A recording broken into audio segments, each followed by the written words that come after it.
안녕하세요. 한의사 윤수영입니다. 오늘이 벌써 두 번째 시간인데요.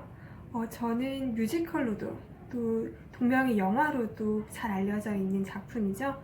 레베카에 대해서 오늘 설명드리고자 합니다. 오늘의 주제는 제가 보이지 않는 존재의 무거움으로 잡아보았습니다. 레베카는 없었지만 레베카의 숭배자는 강렬했습니다. 그게 실질적인 주인공이자 무대 전체 그리고 등장인물 전체를 장악하고 있는 주인공인 레베카. 하지만 스릴러의 거장인 히치콕이 만든 동명 영화에서처럼 이 레베카는 처음부터 끝까지 단 한 번도 등장하지 않는데요. 이처럼 보이지 않는 존재이기에 더 섬뜩함이 느껴집니다. 레베카의 이니셜, 영문 R자를 딴 액자가 무대 중앙에 걸려져 있고 맨덜리 대저택 곳곳에는 그녀의 물건 그리고 그녀의 흔적들이 남아 있습니다. 넘실거리는 파도는 레베카를 부르고 있죠. 간략하게 레베카의 줄거리를 살펴보면 우선 남편인 막심, 그리고 그의 전 부인인 레베카, 현재 부인인 나, 마지막으로 레베카를 모셨던 집사인 댄버스 부인까지 모두 4명의 등장인물이 나타납니다. 줄거리를 설명드리면 평범한 여인인 나는 죽은 전 부인인 레베카의 어두운 그림자를 안고 살아가고 있는 막심과 결혼하게 되고 맨덜리 저택의 안주인으로 살아가게 됩니다. 하지만 평생 전 부인인 레베카를 모셨던 집사인 댄버스 부인은 죽은 그녀를 숭배하고 또 죽은 그녀를 존재하게끔 해 나와 갈등을 빚으면서 사건이 시작되게 되죠. 막심과 결혼한 나는 드윈터 부인이라고 불려지게 되는데 그 호칭은 전 부인이었던 레베카에게도 마찬가지였습니다. 결국 강렬한 매혹의 상징으로서 집안 곳곳에 흔적을 남긴 레베카와 새로운 드윈터 부인이 된 나는 과거의 레베카와 끊임없이 비교되며 정체성 대결을 벌이게 되는 겁니다. 이 작품에서 바다는 굉장히 중요한 역할을 하는데요. 이 바다라는 배경이 중요한 까닭은 레베카의 이미지가 그녀가 빠져 죽었다는 바다와 거의 동일시 되기 때문입니다. 생명을 삼켜버리고 암흑 속으로 가라앉히는 무시무시한 죽음의 이미지로서의 바다. 막심은 그 끔찍한 기억에서 벗어나지 못하고 그녀를 위해 일생을 바쳐온 집사인 댄버스 부인 역시 레베카에게 집착한 채 새로운 인물이 그녀의 자리에 들어오는 걸 허락치 않습니다. 댄버스 부인이 테라스에서 나에게 절벽으로 뛰어내리려고 종용하는 장면은 그녀의 정체성이 바다로 상징되는 레베카의 망령에 삼켜져 버리는 위기 상황을 잘 보여주고 있습니다. 그러나 밝고 긍정적인 에너지를 가진 나는 스스로의 정체성으로 또 절망한 남편을 향한 사랑을 통해 스스로의 한계를 깨고 나와 드윈터 부인으로서 우뚝 서게 되고 과거의 기억에 빠져 허우적대는 남편이 막심을 구하게 됩니다. 폭풍이 휘몰아치는 날 벼랑 끝에서 바다를 바라본 경험이 있다면 그 경외감이 주는 공포를 이해하실 수 있을 겁니다. 우리를 금세라도 잡아삼킬 듯이 포효하는 바다. 때론 누군가를 그 속에 끌고 들어가 어두운 기억의 감옥 속에 가둬두기도 하는 그러한 존재. 뮤지컬 레베카는 바다가 가진 이 두려운 죽음의 파토스, 즉 정서적인 호소력을 레베카라는 인물로 캐릭터화한 작품이라고 볼 수 있을 것 같습니다. 이 작품에는 두 가지 사랑이 존재합니다. 먼저 막심과 나의 사랑입니다. 막심은 나의 순수함과 평범함에 반하고 나는 동화 속의 신데렐라처럼 막심과 결혼해 대저택의 안주인으로 살아가게 됩니다. 그들의 행복을 방해하는 것은 댄버스 부인의 레베카를 향한 비뚤어진 숭배 혹은 사랑입니다. 댄버스 부인은 레베카의 부재를 받아들이지 못하고 비정상적으로 집착합니다. 레베카를 위해 오로지 대저택을 깨끗하게 유지하는 일에만 집착하고 그 밖의 것들에 대해서는 지나치게 완고한 태도를 보인다는 면에서 강박성 인격장애마저 떠오르게 합니다.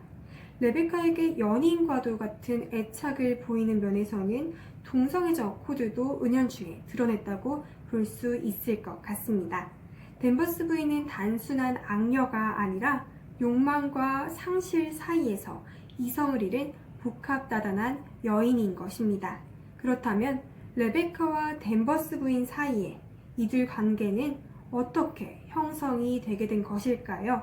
레베카와 댄버스 부인 사이에는 신분 차이가 존재합니다.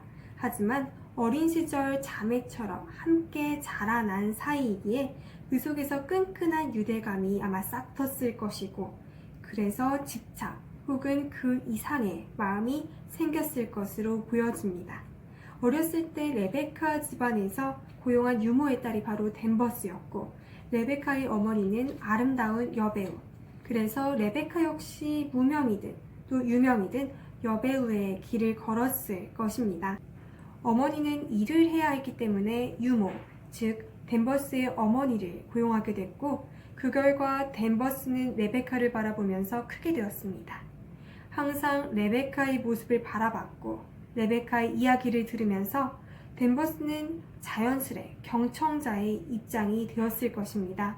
더 말을 하고 싶어도 늘 집중하며 바라보았고, 레베카가 자신을 바라보지 않을 때에도 살피면서 레베카가 하는 말, 또 눈빛 하나하나에 반응하면서 참 예쁘구나 라고 생각했을 것입니다. 사랑은 감탄이 되고 진리가 되었습니다. 거기에 열등감까지 끼어들게 되면 상대방에게 집착하게 되고 또 그 이상을 갈망하게 되죠. 댄버스는 자신에게 없는 걸 가지고 있는 레베카의 자태와 또 여러 가지 모습들을 보면서 모든 사랑과 감탄을 내보였습니다. 레베카는 그녀에게 진리가 되었을 것입니다.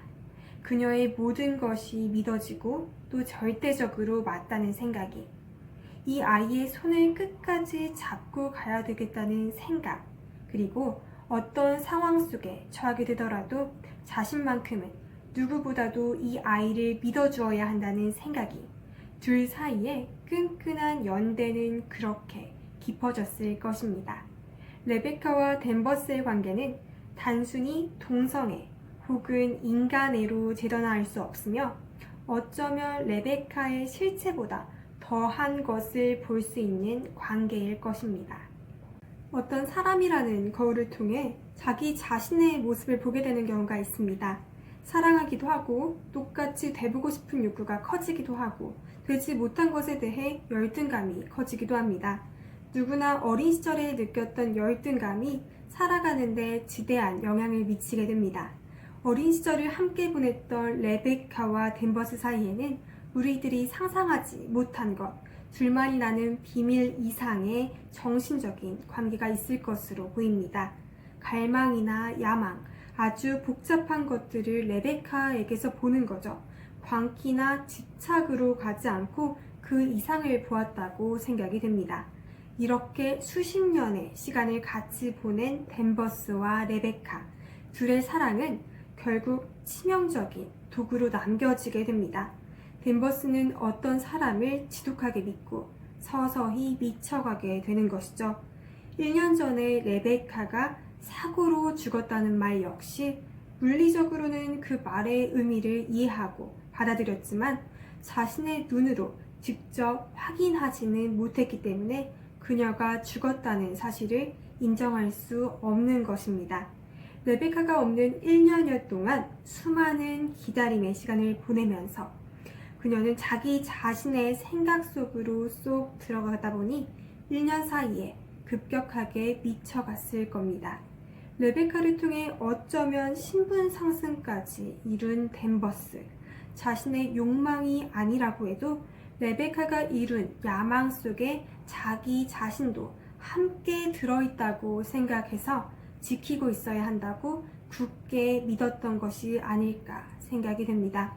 광기를 넘어선 슬픔, 레베카에 집착한 나머지 자기 자신의 인생은 돌아보지 못한 댄버스 부인의 처절함, 그리고 역설적이게도 부재를 통해 영혼을 보여준 레베카, 그녀의 섬뜩한 생명력, 여러분에게도 떨쳐낼 수 없는 여러분만의 레베카가 있는지요? 오늘은 여기까지. 저는 한의사 윤소영이었습니다. 감사합니다.